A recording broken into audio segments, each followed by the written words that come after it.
অসমত হৈ থকা অবাধ মূল্যবৃদ্ধিৰ বিৰুদ্ধে সদৌ অসম ছাত্ৰ সন্থাৰ ধাৰাবাহিক আন্দোলন অব্যাহত আছে। অসমত এতিয়া বজাৰত জুই লাগি আছে।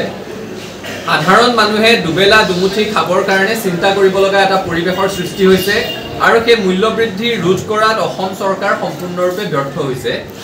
আজি সদৌ অসম ছাত্ৰ সন্থাৰ আহ্বানত অসমৰ প্ৰতিখন জিলা ছাত্ৰ সন্থাই জিলা সদৰত অবাধ মূল্যবৃদ্ধিৰ বিৰুদ্ধে আৰু মূল্য হ্ৰাস কৰাৰ দাবীত বিক্ষোভ সমদল বাহিৰ কৰিছে। অসমত এতিয়া এনেকুৱা এটা পৰিৱেশৰ সৃষ্টি হৈছে যেতিয়া মূল্যবৃদ্ধিৰ কাৰণে খাটি খোৱা মানুহে দুখীয়া শ্ৰেণীৰ মানুহে নিজৰ ভাতকেইটাৰ কথা চিন্তা কৰিব লগা হৈছে।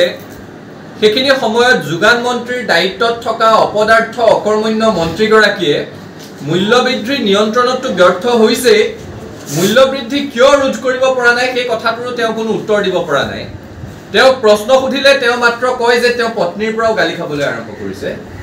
আমাৰ যোগান মন্ত্ৰীগৰাকীৰ প্ৰতি এতিয়াই আহ্বান যে আপুনি মুখ্যমন্ত্ৰীৰ ওচৰত গৈ কওক যে মই মোৰ পত্নীৰো গালি খাই আছো, মই ৰাইজৰো গালি খাই আছো। যেহেতু পত্নীৰ পৰা আপুনি বচাব নোৱাৰে, ৰাইজৰ খঙৰ পৰা মোক বচাই মোক এই পদটোৰ পৰা আঁতৰাই দিয়ক, সেই কথাটো তেওঁ আমি কোৱাটো বিচাৰিছো। আৰু ইফালে হিমন্ত বিশ্ব শৰ্মাৰ নেতৃত্বত চলি থকা অসম চৰকাৰে অসমত সাধাৰণ জনতা জীয়াই থাকিব পৰা পৰিৱেশটো সম্পূৰ্ণৰূপে নোহোৱা কৰি পেলাইছে। কাৰণ এতিয়া যদি চাই কৃষকসকলে নিজৰ উৎপাদিত সামগ্ৰীৰ কাৰণে উচিত মূল্য নাপায়, এফালে কৃষকসকলে মাধমাৰ খাই আছে আৰু সেই কৃষিজাত সামগ্ৰীখিনি যেতিয়া বজাৰলৈ উলিয়াই দিয়ে সাধাৰণ জনতাই বজাৰত গৈ সেইখিনি কিনি আনিব পৰাৰে পইচা নাথাকে। অৰ্থাৎ বস্তুৰ দাম বাঢ়িয়ে আছে আৰু কৃষকে উপযুক্ত মূল্য যদি পোৱা নাই পইচাটো ক'ত গৈ আছে। এই কথা বতৰাবোৰ চোৱা চিতা কৰিবৰ কাৰণে এখন এগ্ৰিকালচাৰেল মাৰ্কেটিং বোৰ্ড আছিলে, সেই বোৰ্ডখনৰ এতিয়া অস্তিত্ব প্ৰায় নোহোৱা কৰি পেলালে।